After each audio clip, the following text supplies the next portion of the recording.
All right there, Mary, or just a little bit left? Very slightly left today there, Steve. You sound fine though. Well, in truth, I got out of bed on the wrong side, although I don't know what difference it should make. Ha ha, Steve. I am sure it makes no difference. It is just a phrase you are going through. Yes, Mary, a cunning collaboration of words indeed. Anyway, Steve, the grapevine has informed me that it is the algebra which is to form today's verbiage. You went for a drink with the writers last night, Mary, and they passed on the scripts for today. I did, and they did, Steve, and they said that we should tackle the letters in place of numbers today, and then gave me this lot to read too. Crikey, Mary, and things went a bit Greek then, so that explains the shift to the left.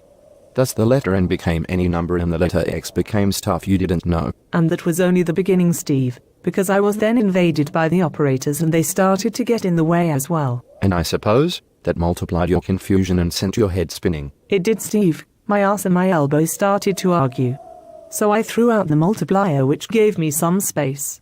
Blimey, Mary, well, I suppose at least it wasn't double Dutch, hey?